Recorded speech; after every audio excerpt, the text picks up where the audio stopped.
talk about coalitions in adults, and actually a little bit about coalitions in children as well, because it's hard to talk about coalitions in adults without talking about coalitions in kids. I'm actually at Brigham and Women's Hospital now, and I have no relevant disclosures for this talk. So first, some brief background. Most coalitions are a developmental failure of differentiation and have been shown to have a component of autosomal dominant inheritance. They can be fibrous, a synchondrosis, or bony, or a mixture. Calcaneonavicular and subtalar are the most common. Only about 25% of those two are osseous versus the rest, which is, complex coalitions, combinations, things like these tarsometatarsal coalitions. The rest are more like 3/4 osseous.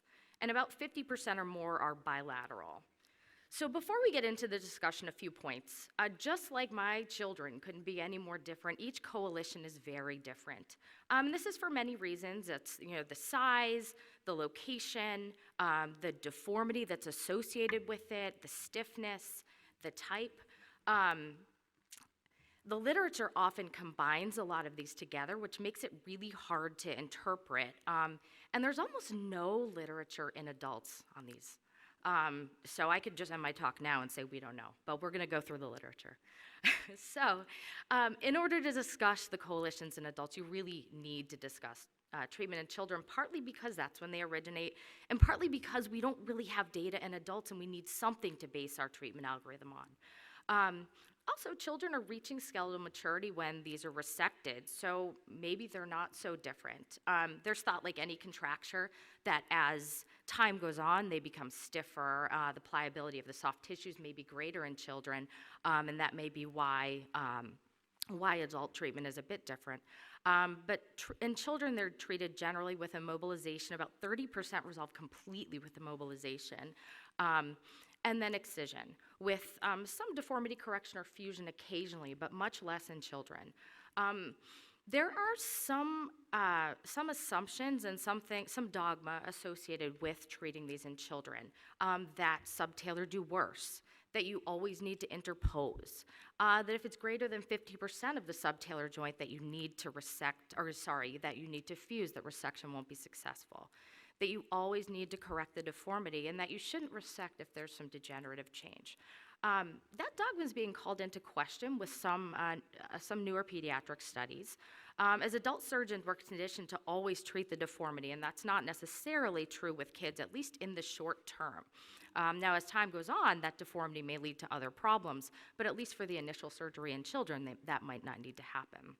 So a recent prospective study of 55 patients at 2 years, which short, but even when resecting greater than 50%, and even with a large valgus deformity, without correcting it, there was actually no difference in functional outcomes at 2 years.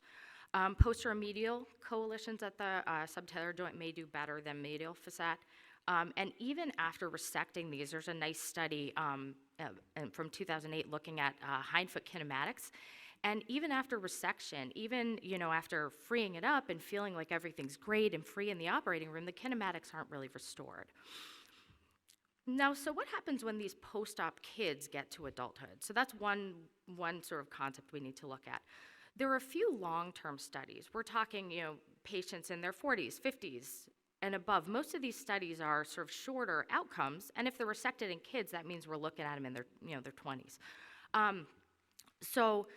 The first study is a 14-year follow-up, and they only did 2 deformity corrections, and even in over 50% of the subtalar joint involved in higher degrees of hindfoot valgus, these patients still were doing quite well at 14 years. The second study I thought was interesting because all of those patients at minimum 5-year follow-up had some degeneration on x-ray, but it wasn't clinically significant. So maybe if people have arthritis, or even a little bit of arthritis, maybe we don't have to automatically go to fusing them. And then the final study said that there was about a 15% reoperation rate, and that those with fusions were more likely to require another fusion. Now, whether that's because the deformity was more, was stiffer, or a bigger deformity to cause the fusion in the first place, that is not known. But anecdotally, I mean, I would say pretty well. It's not like you're seeing tons of patients come into your clinic who had, a resection as a kid and are now doing awful, at least not in my practice. So as adults, this is more likely what comes into my practice. So I just recently saw these few patients. This patient, 46-year-old male, stiff hind foot, new onset sinus tarsi pain after a sprain, and he actually had a coalition resected on his left side as a kid, and he's now in his 40s. That side's fine. And you can see there's maybe some, extension of the calcaneus there. It's hard to see, but maybe that's a little bit elongated. Second patient, 36-year-old guy with medial-based ankle pain. He'd been having pain for a little while, just started getting worse, and you can see the C sign on there, no instability. And then this third patient here, this is a gentleman who had a known coalition that was treated non-operatively as a kid, and now he's coming in just with some soft tissue pain, basically medial pain, lateral pain, pain in the Achilles, in the arch, but he's able to run for exercise. He's 22, so he wants to have no pain. So that's more what we see in our practice. So what do we do with these patients? In adults, they more often present incidentally, sometimes after an injury, something like an ankle sprain, less likely to present with spasm, but a lot of them do have some soft tissue contracture and pain just from being flat for so long.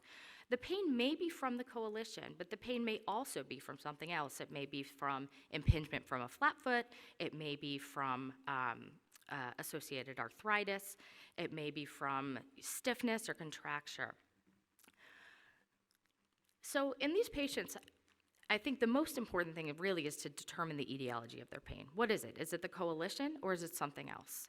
I typically, in addition to radiographs, will get a CT and oftentimes an MRI with these patients, not always, but MRI when looking for, more soft tissue pathology or to see if there's any type of edema at the coalition itself.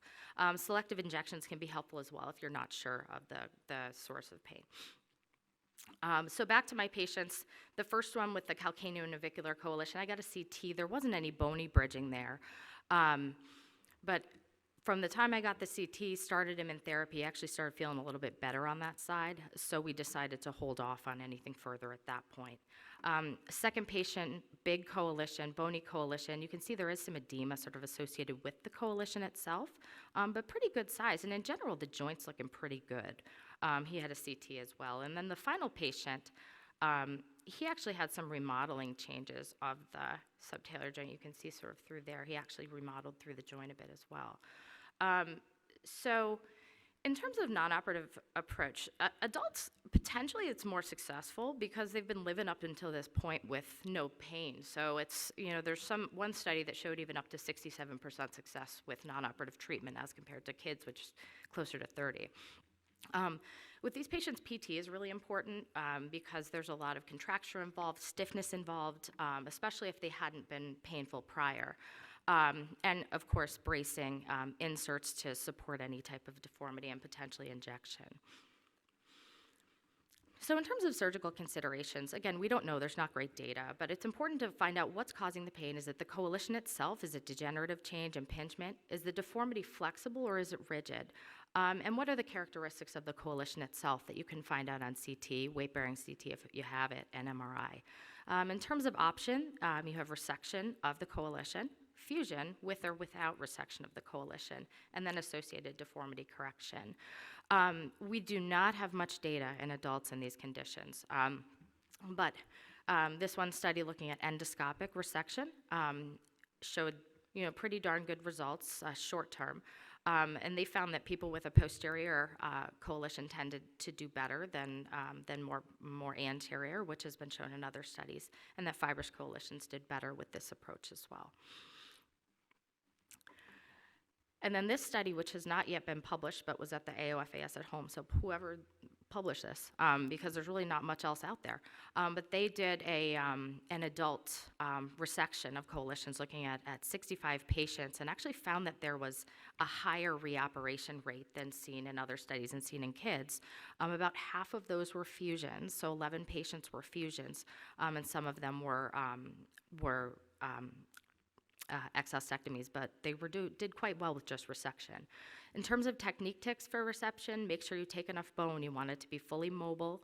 In the NC joint, you want to get the medial plantar aspect. You can use an elevator through the sinus tarsi going out medial to try to find that coalition, because these can be really, really hard to find. And there's a nice study that looked at 3D printed guide actually to model it, to try and help you figure out exactly where to put your osteotome and how to resect it and make sure that you are in the right place, because it can be really hard when you're looking at that medially to figure out where to go. So for the other patient who was not treated non-operatively, I opted for excision. And then lastly, in terms of fusion, some questions that we don't know the answer to yet are, do you resect the coalition when you fuse it or do you not? And I think some of that depends on I did an informal poll of a lot of my partners and friends, and everyone basically said the same thing. Well, it depends. It depends on how big the deformity is. It depends on the size. It depends on whether it's bony or fibrous. But I think if you can get a good correction with resecting it, and it's easy, you can do it, I think it makes correcting the deformity easier if you can move it. And then there's really, again, limited data behind this. This is one small study looking at arthroscopic fusion of subtalar coalition, and they did not take the coalition down, and 6 to 8 excellent results, all the patients fused by 12 weeks. So now we're going to move on lastly to my opinion, which I always joke is like the level 8 evidence, Liz's opinion, the ocho. But here's my algorithm. So most importantly, determine the source of pain. Advanced imaging if you need it. I have a low threshold to resect because you're not really burning bridges by doing that, and it's a bit faster of a recovery. So I have a really low threshold to try to resect it, have a good conversation with my patients about it, even if some radiographic arthritis. Correct the deformity if painful. If they're stiff, if they have symptomatic arthritis, really fusion I think is more predictable. And there's lots of tweeners, lots of individual decisions with this. So again, reasonable to attempt resection, no consensus on interposition or when to fuse, and may not need to correct deformity if not painful as shown in the pediatric literature. Thank you.